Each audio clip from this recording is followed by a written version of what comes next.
So guys हमारे पास सामने situation ये है कि एक ब्लॉक ए है जिस पर एफ फोर्स एक्ट कर रही है।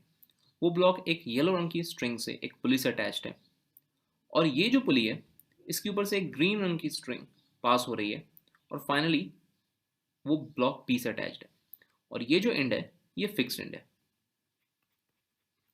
ओके, तो इस सिचुएशन में अगर आपसे पूछा जाए कि if you apply a force F, अगर हम एक फोर्स एफ अप्लाई करें on block of mass m1, तो फिर इस ब्लॉक का एक्सेलरेशन क्या होगा।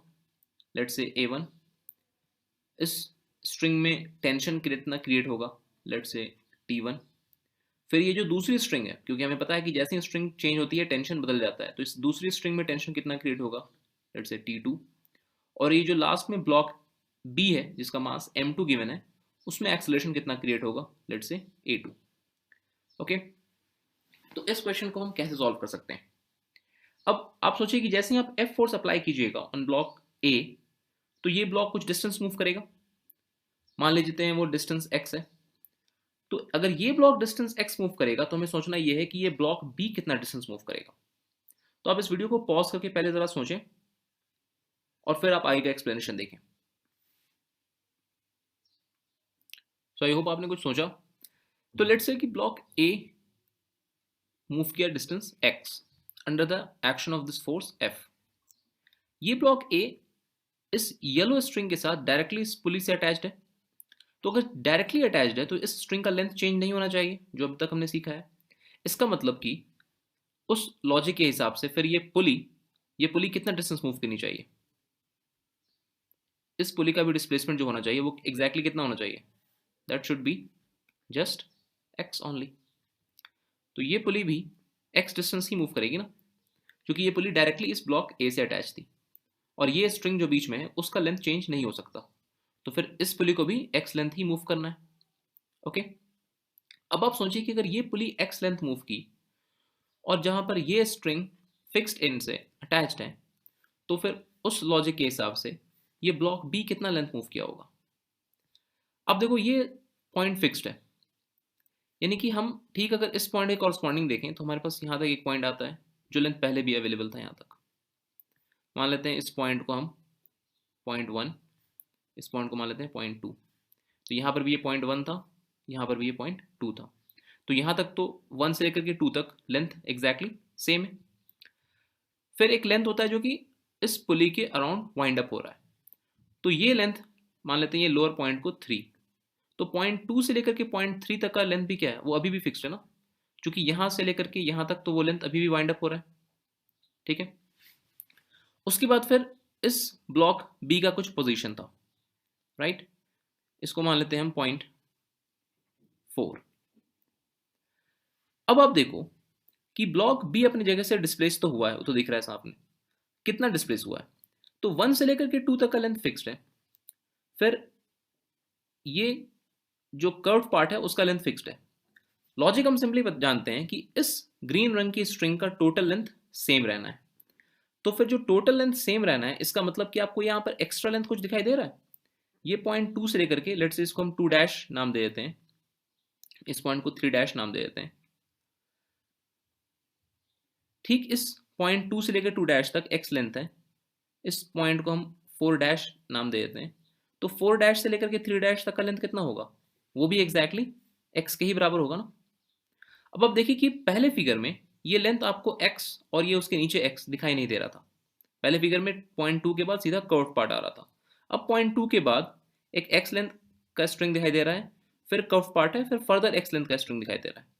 उसके बाद फिर ये जो पॉइंट है यहाँ से लेकर के यहाँ तक, इस पॉइंट के बाद जितनी स्ट्रिंग है वो पॉइंट ब्लॉक बी तक जा रही थी।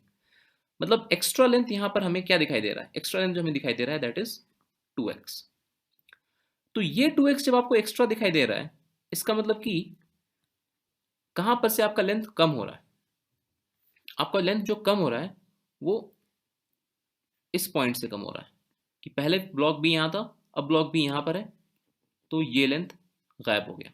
यहां पर पहले स्ट्रिंग थी, अब वहां पर स्ट्रिंग नहीं है, तो ये लेंथ जो डिसअपियर हो गया, let's say this length is y, है ना। तो इसका मतलब कि y ही क्या है, y जो आपका लेंथ है that is displacement of b। तो जस्ट कॉमन सेंस लगाओ कि इस पूरे स्ट्रिंग का लेंथ सेम रहना है, तो जितना एक्स्ट्रा लेंथ हमें दिखाई दे रहा है जो कि 2x है, उतना ही लेंथ डिसअपियर होगा ना, जो कि y होगा। इसका मतलब y क्या होना चाहिए, y should be just equal to 2x।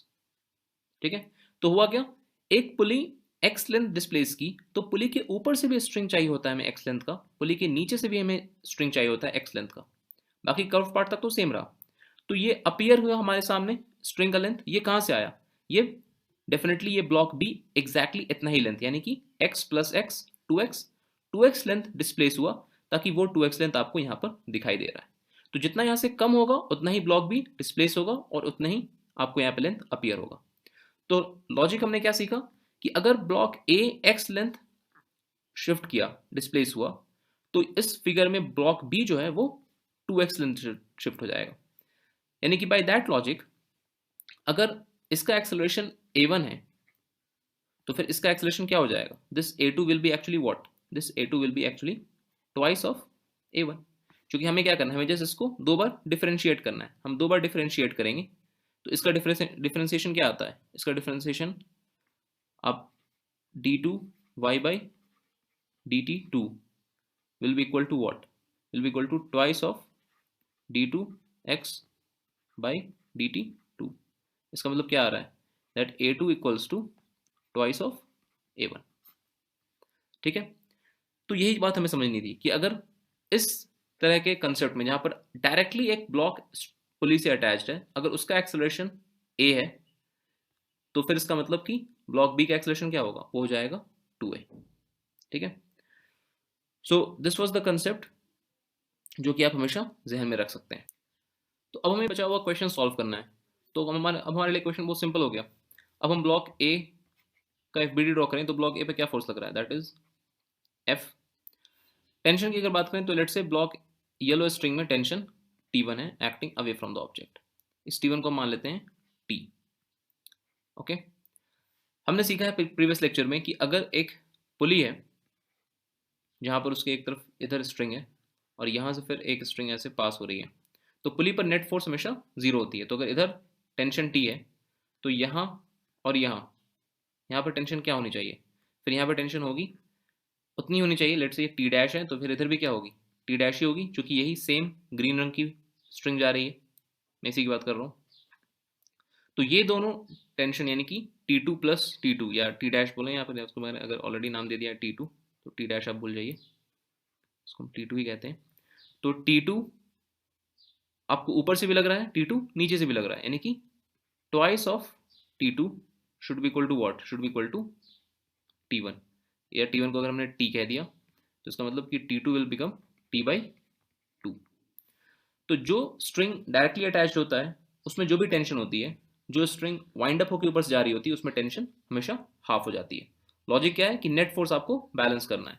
तो इधर से जो भी टेंशन T है, इस साइड से दोनों एंड से टेंशन का सम क्या होना चाहिए, T के बराबर होना चाहिए। तो यहाँ पर ये T2 था तो twice of T2 should be equal to T, तो T2 हो गया हमारा T/2। तो फिर उस लॉजिक के हिसाब से अगर ब्लॉक बी को हम देखेंगे तो ब्लॉक बी पर मोशन अलॉन्ग एक्स एक्सिस है, तो ब्लॉक बी पर एक ही तरफ फोर्स कौन सी काम कर रही है, ये स्ट्रिंग काम कर रही है यहाँ पर, ये ग्रीन रंग वाली, और ये स्ट्रिंग का टेंशन हमने कितना निकाला in terms of T, that is T/2। Okay, अब हमें क्या करना है, अब हमें इक्वेशन लिखनी है। तो ब्लॉक ए के लिए हमारी इक्वेशन क्या बनेगी, ब्लॉक ए के लिए हम लिख सकते हैं that F minus T equals to M1 into A1 को हमने A मान लिया। अब सेकंड ब्लॉक बी के लिए इक्वेशन हमारी क्या बनेगी, सेकंड ब्लॉक बी पर जो फोर्स काम कर रही है along the motion that is T/2। Okay, that should be equal to M2। अब ब्लॉक बी का एक्सेलरेशन है ट्वाइस ऑफ A1, यानी कि हम क्या लेंगे 2a। तो यही बस एक फर्क था इस क्वेश्चन में और प्रीवियस क्वेश्चन में, कि यहाँ पर एक्सेलरेशन प्रीवियस क्वेश्चन में दोनों का सेम था, यहाँ पर एक्सेलरेशन में फर्क है। तो जब भी इस तरह का कंस्ट्रेंट इक्वेशन होगा, कंस्ट्रेंट सिचुएशन होगा, हम पहले एक्सेलरेशन में रिलेशन निकालेंगे। हमेशा आप देखोगे कि क्वेश्चन में ऐसा ही होगा कि अगर एक ब्लॉक का एक्सेलरेशन ए होगा तो दूसरे का डबल हो जाएगा, कभी हाफ हो जाएगा या 3 टाइम्स हो जाएगा, 1/3 हो जाएगा। नॉर्मली इसी तरह पैटर्न पे होता है। उसके बाद फिर इक्वेशन लिखने का तरीका आपका सेम है, जो फोर्स अलॉन्ग द मोशन है उसको पॉजिटिव, जो अपोजिट द मोशन है उसको नेगेटिव। तो ये आपका दो इक्वेशन बन गया, इन दोनों को हम सिंपली क्या करेंगे, साइमल्टेनियसली सॉल्व कर लेंगे। जब आपको m1 m2 की वैल्यू गिवन होगी आप साइमल्टेनियसली सॉल्व करोगे, दो इक्वेशन दो वेरिएबल a और जस्ट t, आपको सारा इन्फॉर्मेशन मिल जाएगा। ओके, तो जब हमने क्वेश्चन स्टार्ट किया था वहाँ पर हमारे पास चार वेरिएबल थे, हमें a1 भी नहीं पता था, a2 भी नहीं पता था, t1 भी नहीं पता था, t2 भी नहीं पता था, लेकिन हमने जस्ट इक्वेशन लगाया जो बेसिक फिजिक्स है, तो वो चार वेरिएबल बेसिकली एक बन गए। तो ये a1 a2 के बीच में हमें रिलेशन मिल गया जिससे कि एक वेरिएबल कम हो गया, और t1 t2 का रिलेशन हमें पता है कि t2 विल बी t/2। तो हर एक क्वेश्चन को आपको बस ऐसे ही सॉल्व करना है।